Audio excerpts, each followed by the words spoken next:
तब एक योजना बनाई। अयोध्या से कुछ संत जनों की टोली द्वारिका जा रही थी। मतलब एक भक्त के जीवन में विपत्तियां आती ही रहती हैं, वो फुल स्टॉप नहीं होती। हां, एक बात है, विपत्तियां आती रहती हैं पर उसको अनुभूति नहीं होती।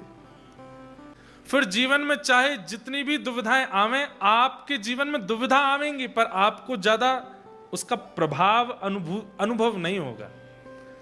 नरसिंह मेहता जी के पीछे पड़े ही रहे सब लोग। ब्राह्मणों ने नागर वंश से निकाल दिया, पिताजी ने अपने घर से भाई ने अपने घर से निकाल दिया, सब कुछ हो चुका है नरसिंह मेहता जी के साथ, पर अभी भी नरसिंह मेहता ठाकुर जी के प्रेम में प्रसन्न रहते हैं। कुछ संत जन अयोध्या से द्वारिका जा रहे थे, बीच में जूनागढ़ बड़ा शहर पड़ा, तो किसी व्यक्ति से जाकर के कहा, हम लोग द्वारिका जा रहे हैं, हमारे पास 700 सोने की मोहर हैं। यहां कोई जूनागढ़ में ऐसा व्यक्ति है जिसको हम 700 सोने की मोहर दे दें और वो लिख करके हमें दे दे, ताकि हम द्वारिका में जाके किसी को वो लिखाई दें तो वहां हमें 700 सोने की मोहर मिल जाए, क्योंकि रास्ते में चोर डकैत बहुत पड़ेंगे, सब लुट जाएगा हमारा। इसको हुंडी कहते हैं। तो हुंडी लिखने वाले, it's just kind of cheque जैसा होता है कि आपने किसी को रकम लिख करके नीचे साइन करके दे दिया, अब वो आप उस बैंक में जाकर के उसको जमा करें, उसको पैसे मिल जाएंगे। तो पुराने समय में चेक नहीं होते थे, हुंडी होती थी। पर हुंडी में ऐसा होता था कि किसी धनवान व्यक्ति को आप 700 सोने, मतलब जितने भी हो उतनी मोहर दे दीजिए। वो जिस नगर में आप जा रहे हो वहां का एक पता बताएगा, एक एड्रेस देगा और लिख करके नीचे साइन कर देगा कि इनको इतने रुपए दे देना। और वो कुछ अपनी खुफिया कुछ लिखता भी था, कोड वर्ड्स, उसको पढ़ के सामने वाला दे देता था। तो उन संतों ने कहा, हम पे 700 सोने की मोहर है, हमारी पूरी भारत की यात्रा द्वारिका में विश्राम होने वाली है, हम वहां पर बड़ा भंडारा करेंगे, लेकिन ये हमें डर है कि बीच रास्ते में चोरी ना हो जाए, क्योंकि जूनागढ़ से द्वारिका के बीच में बड़े चोर चकत्ते मिलते हैं। तो जूनागढ़ में अगर कोई हुंडी लिखने वाला हो तो उसका नाम बता दो। उन मन चले लोगों ने एक दूसरे का मुंह देखा, बोले एक ही है यहां तो। कौन? नरसिंह मेहता। बोले अब आएगा मजा, अब नरसिंह के पास ये जाएंगे, जाकर के उससे हुंडी लिखवाएंगे और 700 रुपए इसको दे देंगे, 700 सोने की मोहर, और उसको हुंडी लिखनी पड़ेगी और फिर वो फंसेगा। इन्होंने कहा, देखो हमारे नगर में सबसे बड़ा आदमी एक ही है, नरसिंह मेहता, लेकिन भैया उसका नियम है, वो 1000 सोने की मोहर से नीचे की हुंडी नहीं लिखता। आपकी कितनी है? भैया हमारी तो 700 है। 700 भी बहुत बड़ी बात थी, लेकिन नरसिंह को फंसाना है ना, फिर तो आपका काम नहीं हो पाएगा। एकमात्र नरसिंह मेहता है जिसकी द्वारिका में गद्दी है, और यहां पर जितने भी हुंडी लिखने वाले हैं उनकी द्वारिका में कोई गद्दी नहीं है। नरसिंह मेहता ही लिख सकता है, लेकिन वो 1000 सोने की मोहर से नीचे लिखता नहीं है। बोले अब हम क्या करें, हमें बता दो। बोले आप तो जाकर के 700 सोने की मोहर उसके चरणों में रख देना, वो लाख मना करे उसके चरण पकड़ लेना, वो ये भी कहेगा कि मेरी कोई गद्दी नहीं है द्वारिका में, आप तो पीछे पड़ जाना। बोले आप कृपालु हो, दयालु हो, संतों पर कृपा नहीं करोगे, चरण धोके पीने लग जाना उसके, क्योंकि जानते हैं कि संत जब ऐसा करेंगे तो नरसिंह बेचारा रो के अंत में स्वीकार कर ही लेगा, खूब मना करेगा, लेकिन आप करके ही मानना।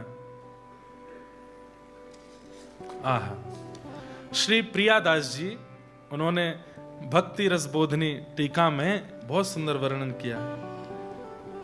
तीरथ करत साधु आए पुर पूछे को, हुंडी लिख दे हमें द्वारिका सिधारिये, जेवे रहे दुषी कही जाते ही भगावे भूषी, नरसिंह विदित साह आगे दम डारिये, चरण पकड़ गिर जावो जो लिखावो अहो, कहो बार बार सुन बिनती न टारिये, दियो ले बताए घर जाहे वही रीति करी, भरी अखबार मेरे भाग कहां बारी में।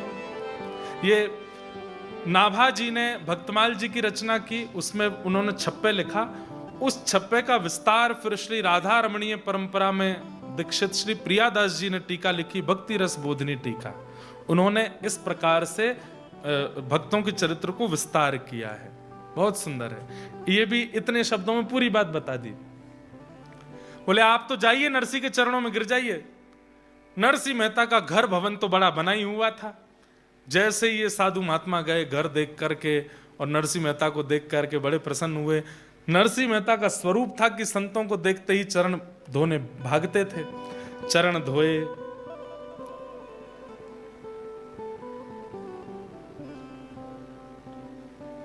नंद नंदन के प्यारे आए मेरे, नंद नंदन के प्यारे, नंद नंदन के प्यारे आए मेरे, नंद नंदन के प्यारे। ओ नंद नंदन के आए प्यारे मेरे, नंद नंदन के प्यारे, नंद नंदन के प्यारे आए मेरे। जब घर पर कोई वैष्णव आता है तो ये पद गाया कीजिए। जैसे घर पे हम भी कईयों के यहाँ जाते हैं, थाल लेके आरती करते हैं, तिलक लगाते हैं। अब उसमें मंत्र विधि आप लोग क्या करेंगे, इतना सब कुछ कर दें तो अच्छी बात, लेकिन कभी कोई वैष्णव घर आवे तो ये पद गाइए।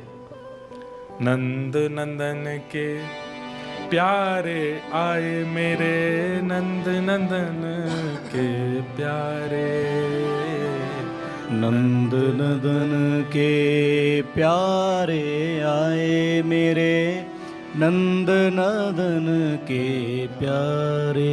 माला तिलक मनोहर बानो, माला तिलक मनोहर बानो मतलब वेशभूषा, धोती बगलबंदी कुर्ता आदि पहन के आए हैं।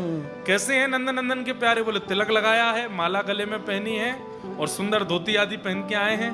माला तिलक मनोहर बानो, माला तिलक मनोहर बानो, त्रिभुवन के उजियारे, त्रिभुवन के उजियारे।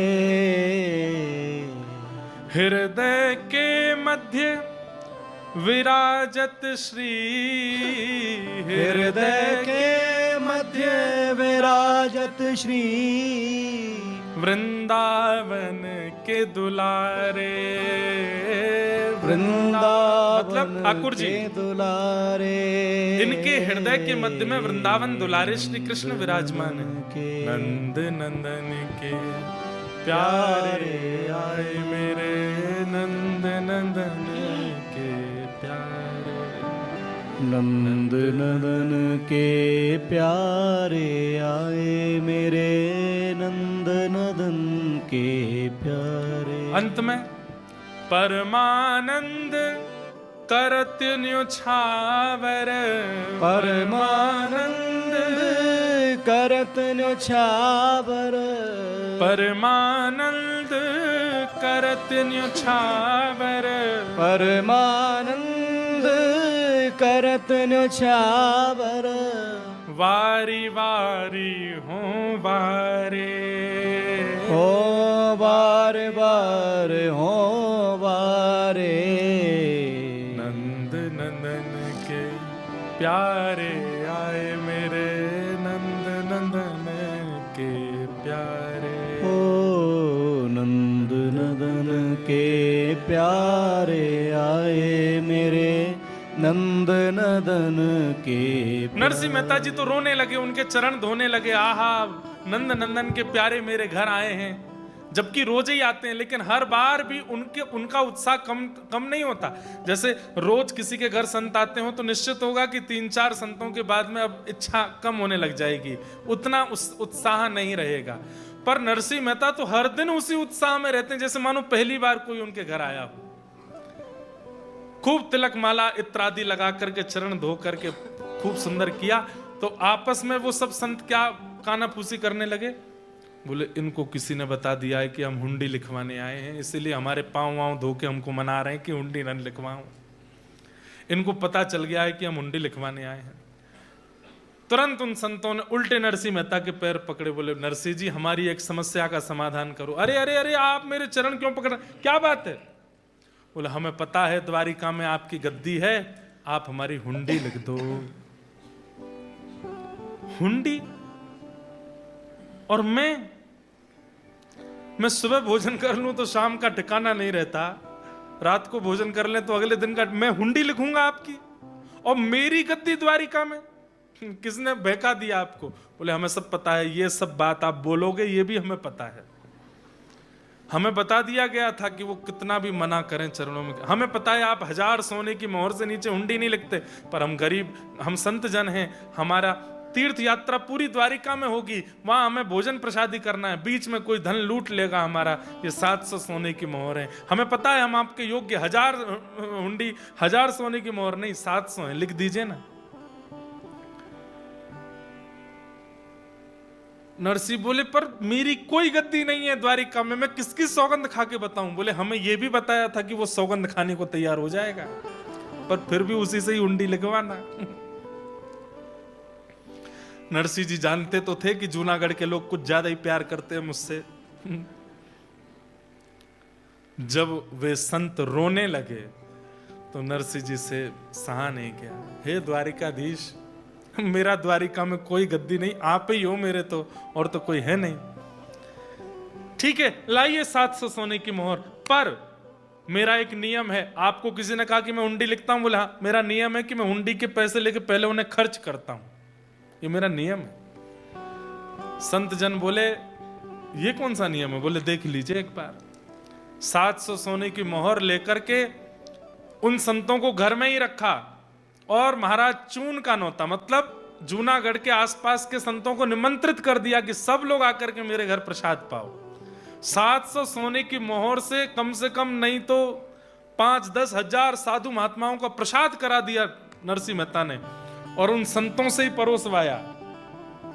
सबकी प्रसादी होने के बाद, दक्षिणा वितरण करने के बाद, जब 700 सोने की मोहर बिल्कुल जीरो हो गई, शून्य, तब एक पर्चा लिया और उसमें लिया, हे मेरे प्राण आधार जीवन आधार, मेरे प्राण प्रिय सांवलिया सेठ श्री द्वारिकाधीश, मैं आपका दासानुदास नरसिंह मेहता 700 सोने की मोहर आपकी कानी से ले ली है, इन संतों को भेज रहा हूं, कृपा कर हो मारी हुंडी स्वीकारो महाराज रे सांवरा गिरधारी।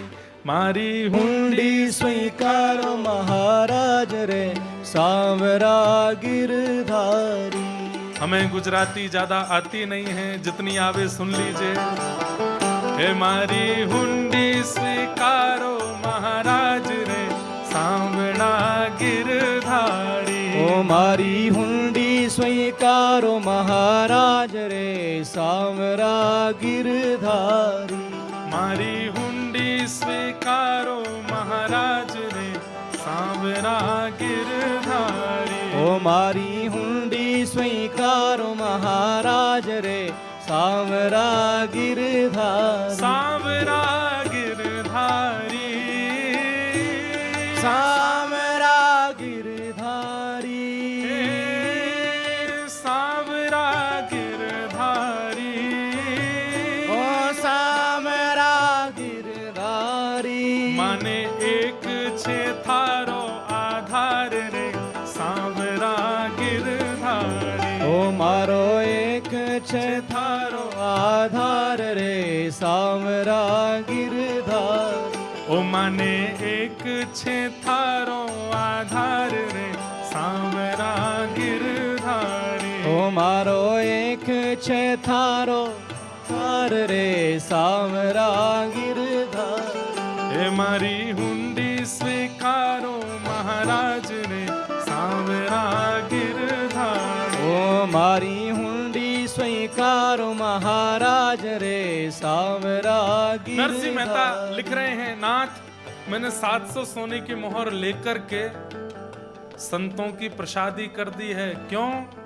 क्योंकि आप तक किसी भी वस्तु को पहुंचाने का एक ही जरिया है, संत जन। मैंने 700 सोने की मोहर संतों को पवा दी है, इसका मतलब आपके पास पहुंच गई है। तो द्वारिका में लाज रखना, जब ये सब आ जाएं तो इनको कैसे भी करके 700 सोने की मोहर दिलवा देना। देखा, ठाकुर जी तक कोई भी वस्तु पहुंचानी हो तो ठाकुर जी के प्रियजनों को दे दो, ठाकुर जी के प्रियजनों को पवा दो, ठाकुर जी के प्रियजनों को मान कर दो, उनसे प्रेम कर लो, तो मतलब ठाकुर जी को पहुंच जाती है वो वस्तु। जैसे व्हाट्सएप जरिया है अपनी बात अपने प्रेमी तक पहुंचाने का, ऐसे ही जितने भी हरिजन हैं, हरि भक्त हैं, ये सब ठाकुर जी के व्हाट्सएप हैं। इन्हीं पर ही सारे मैसेज टाइप कर दिया करो, जो ठाकुर जी को बोलना है, जो ठाकुर जी के प्रति कहना है, जो भाव आपका है, वो सब इन्हीं को दे दो। हे मारी हुंडी, हे मारी हुंडी, हे मारी हुंडी स्वीकारो महाराज रे सामड़ा गिरधारी। ओ मारी हुंडी स्वीकारो महाराज रे सामरा गिरधारी। हे माने एक छे थारो आधार रे सामड़ा गिरधारी। ओ माने एक छे थारो आधार रे सावरा गिरधारी। नरसिंह मेहता ने लिख तो दिया, लेकिन संत जन तो हो गए चिंता मुक्त और नरसिंह मेहता की नींद उड़ गई। अब क्या होगा? ये सब संत जन जब द्वारिका जाएंगे और वहां मेरी कोई गद्दी नहीं मिलेगी, इनको 700 सोने की मोहर नहीं मिलेंगी, तो क्या होगा? अरे मुझे मारेंगे इस बात का डर नहीं था उनको ये डर था कि कहीं ये लोग शोक में आकर के प्राण ना त्याग दें, गोमती जी में डूब ना जाएं, समुद्र में प्राण ना त्याग दें, क्योंकि संतों की कोई कमाई तो है नहीं। किसी ने कुछ दक्षिणा दी, किसी ने कुछ दक्षिणा दी, वही सब इकट्ठे करके 700 सोने की मोहर इनके पास आई थी। पर अब मैं क्या करूं, मेरे पास आ गए, अब मुझे सबको पवाना पड़ा। अब इनको मिल जाए बस कैसे भी कि हे ठाकुर जी, ओ माने एक छे थारो आधार रे सामड़ा गिरधारी। ओ माने एक छे थारो आधार रे सामरा गिरधारी। संत जन कीर्तन करते हुए द्वारिका पहुंचे। हफ्ता भर 10 दिन में द्वारिका पहुंचे। जाकर के द्वारिकाधीश के दर्शन किए। बोलो द्वारिकाधीश। और हाँ, एक बात, हुंडी लिखने के बाद में पूरा पर्चा बंद करके मोहर लगाई नरसिंह मेहता ने और बोले किसको देना है भैया वहां जाके? बोले गोमती जी के तट पे जाकर के, वहां पे सांवलिया सेठ हैं, एक सेठ जी हैं, उनका नाम क्या है? सांवलिया सेठ, उनको जाकर के ये दे देना। बोले अच्छा ठीक है। अब संत जन वहां पहुंचे, वहां जाकर के द्वारिकाधीश के दर्शन किए, जाकर के गोमती जी के तट पर देखे, दुकान आदियों में घूमते देखते रहे, कहीं कोई सांवलिया सेठ नाम कहीं लिखा नहीं। दुकानदारों से पूछा भैया हम लोग जूनागढ़ से आए हैं, नरसिंह मेहता जी ने हुंडी लिखी है हमारी, यहाँ कोई सांवलिया सेठ है? सब लोग देख करके बोले कोई सांवलिया सेठ नहीं, हम तो यहाँ इतने साल से हो गए द्वारिका में, यहाँ हमने कोई सांवलिया सेठ का नाम नहीं सुना। संत बोले ऐसा मत बोलो, हमारा हृदय निकल के बाहर आ जाएगा, जल्दी बताओ नरसिंह मेहता की गद्दी कौन सी? बोले कौन नरसिंह मेहता, कौन सी गद्दी? अरे हम हुंडी लिखवा के आए हैं। अरे तो हुंडी लिखने वाले अन्य शहरों में हैं, जूनागढ़ में कोई हुंडी लिखता है ये तो हमने कभी सुना भी नहीं है। संत जनों में दो चारों को तो बीपी हाई हो गया। बोले हमको तो पहले ही शंका लग रही थी, जब हम हाथ पांव जोड़ रहे थे, कह रहे थे हमारी हुंडी लिख दो, वो मना कर रहा था बार बार। एक संत रोता रोता बोला वो सब तो दूर की बात, हमारी 700 सोने की मोहर हमारे सामने पूड़ी बना के खिला दी उसने, वो मिलेंगे भी नहीं दोबारा, और वो तो बोल देगा कि मैंने तो तुम्हारी तरफ से संत भोज करा दिया। अब क्या होगा? गली गली घूम करके, गली गली ढूंढ करके जब बिल्कुल पस्त हो गए, हार गए, गोमती सागर तट पर जाकर के बैठ गए और रोने लगे। अरे भैया कहां है सांवलिया सेठ? तब आहा, श्री प्रियादास जी बहुत सुंदर वर्णन करते हैं। ठाकुर जी सांवलिया सेठ का रूप धारण कर रहे हैं। कैसा रूप धारण किया? माथे पे लपेटी राखी अटपटी पाग मोटी। सुनिएगा, माथे पे लपेटी राखी अटपटी पाग मोटी, खुली खुल जात चोटी फिरत ही न्यारी है। ऐसी पाग बांधी है ठाकुर जी ने, अपने केशों को, लंबे केश हैं ठाकुर जी के, उनको गूंथ करके पाग के अंदर रखा है कि मेरे लंबे केश ना दिखें। लेकिन श्री प्रियादास जी कर रहे हैं, माथे पे लपेटी राखी अटपटी पाग मोटी, खुली खुली जात चोटी। ठाकुर जी के बार बार केश बाहर आ रहे हैं। खिसक खिसक परी एड़िन लो धोती जात। आहा, बार बार ठाकुर जी की धोती नीचे उतर रही है तो उसको संभाल रहे हैं, कभी इधर से कभी इधर से, कभी अपनी पाग संभालते हैं। घिस अति अंग रखी घेर घर वारी है।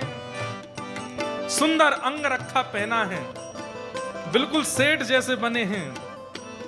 हे कट्टी सो लपेटी राखो लाभो सो दुपट्टा। और कैसे बने हैं ठाकुर जी?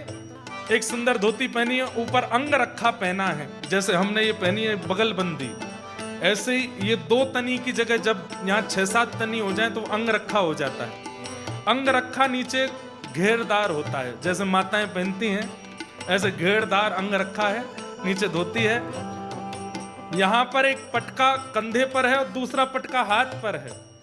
आहा, कट्टी सो लपेटी राखो लाभो सो दुपट्टा, और पेटे रखो काड़ी कछु चाहक अगारी है।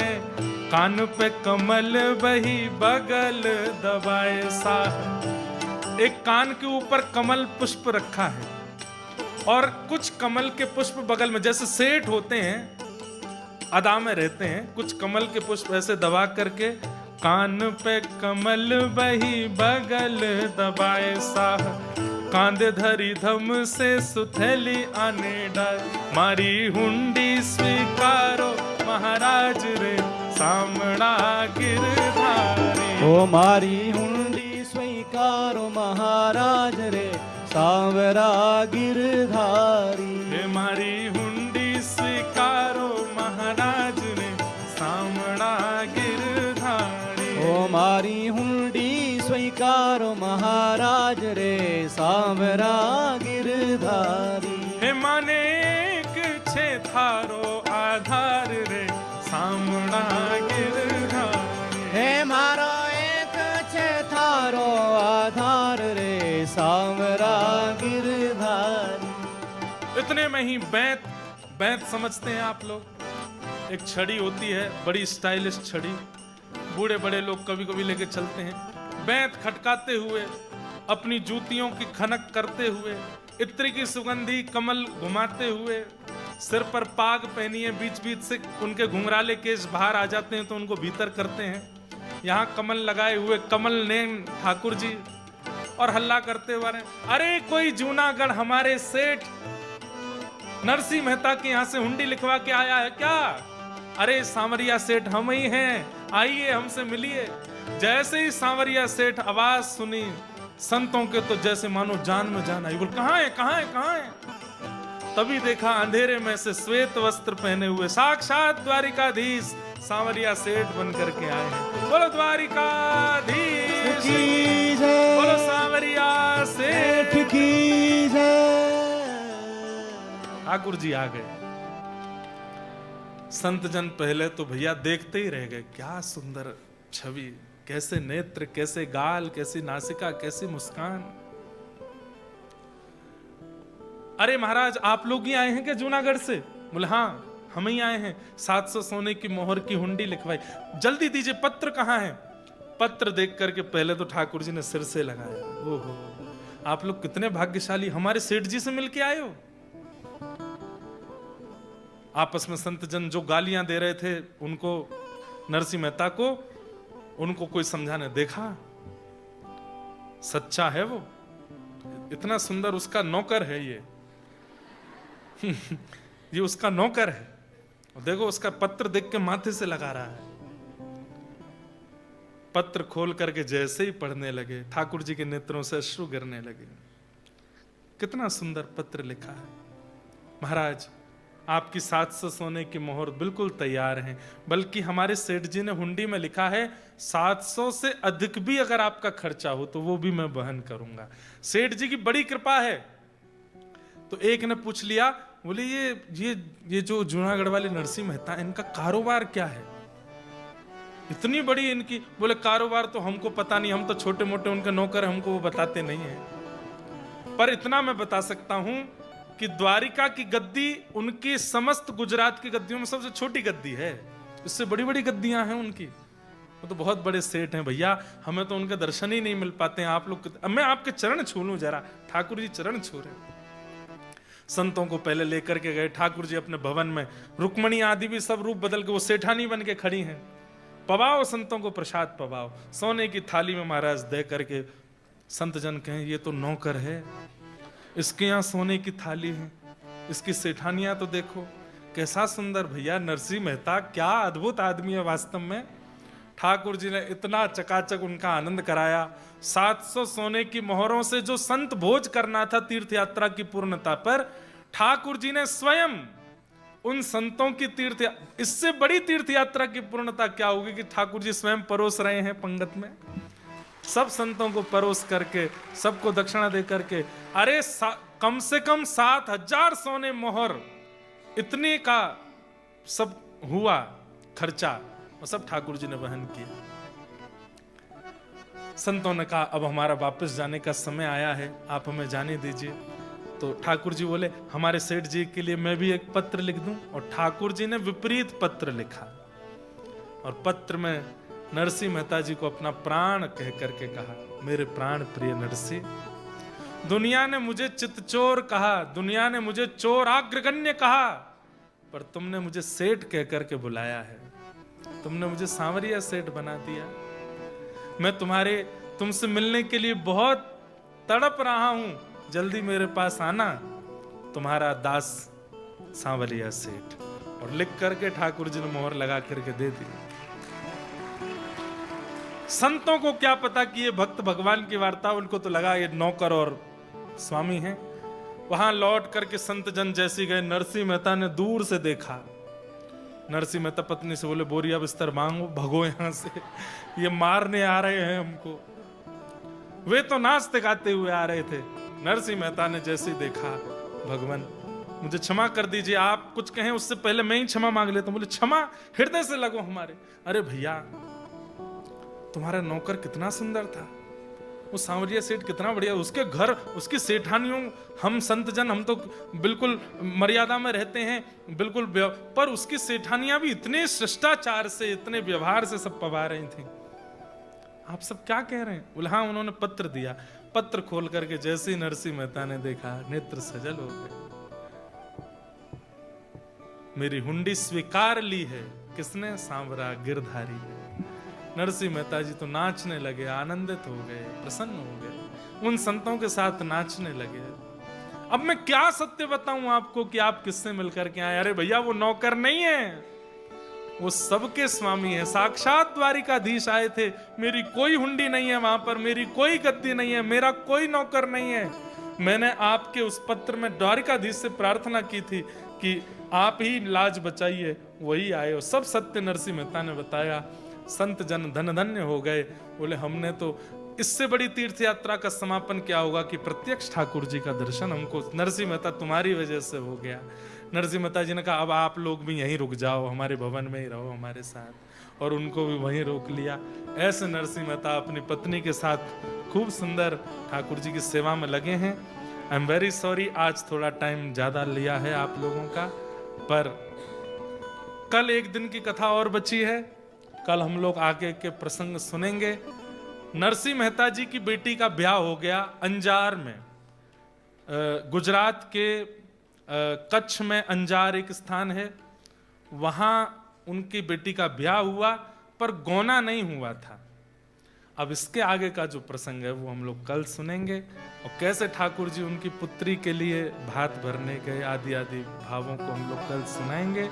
हे भजो मुकुंद माधव मुरारी, भजो मुकुंद माधव मुरारी, हे भजो मुकुंद भजो मुकुंद माधव मुरारी। गिरधारी बनवारी, गिरधारी बनवारी, गिरधारी प्यारो बनवारी, गिरधारी प्यारो बनवारी। हे गिरधारी प्यारो बनवारी, गिरधारी प्यारो बनवारी। एक बार कथा का विश्राम है, थोड़ी सी और लज्जा शर्म छोड़ करके गा लीजिए ऊंचे स्वर में। गिरधारी प्यारो बनवारी, गिरधारी प्यारो बनवारी, मेरो गिरधारी प्यारो बनवारी, मेरो गिरधारी प्यारो बनवारी। भजो भजो भजो मुकुंद माधव मुरारी, भजो मुकुंद माधव मुरारी, भजो मुकुंद माधव मुरारी, भजो मुकुंद माधव मुरारी। जय राधे राधे, जय राधे राधे, श्री राधे राधे, श्री राधे राधे, जय राधे राधे, जय राधे राधे, श्री राधे राधे, श्री राधे राधे। ओ संकट हरेंगी करेंगी भली विश्वभानुति लली, तेरो संकट हरेंगी करेंगे भले वृषभानु की लली।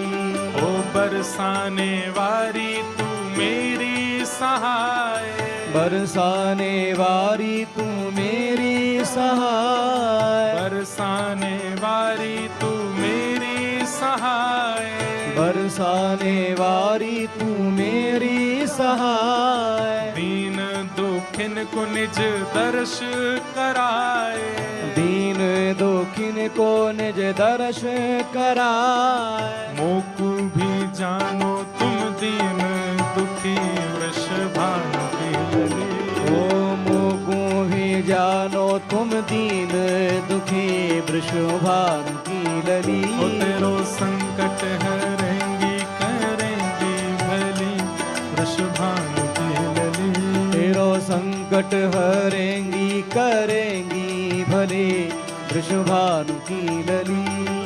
राधा श्री राधा श्री राधा जो गावे, राधा श्री राधा श्री राधा जो गावे, राधा श्री राधा श्री राधा जो गावे, राधा श्री राधा श्री राधा जो गावे। कोटि जग बाधा कुपल में सुटारे, कोटि जग बाधा कुपल में सुटारे, कोटि जग बाधा कुपल में सुटारे, कोटि जग बाधा कुपल में सुटारे।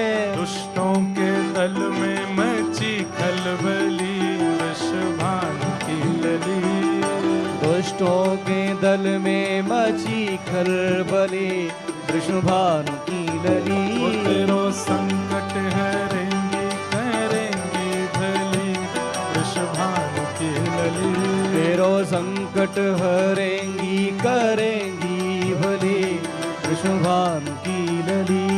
जय राधे राधे, जय राधे राधे, राधे राधे, श्री राधे राधे, जय श्यामा प्यारी, जय राधे राधे, जय कुंज बिहारी, जय राधे राधे, हरिदास दुलारी, जय राधे राधे, तीरथ सुत प्यारी, श्री राधे राधे, बरसाने वारी, श्री राधे राधे, भानु दुलारी, जय राधे राधे, तीरथ सुत प्यारी, जय राधे राधे, हरिवंश प्यारी, श्री राधे राधे, जय राधे राधे, जय राधे राधे, श्री राधे राधे, श्री राधे राधे, जय राधे राधे राधे राधे राधे राधे जय राधे राधे जय राधे राधे श्री राधे राधे श्री राधे राधे जय राधे राधे जय राधे राधे श्री राधे राधे जय राधे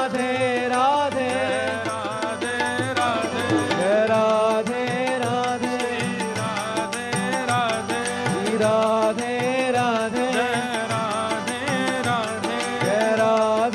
राधे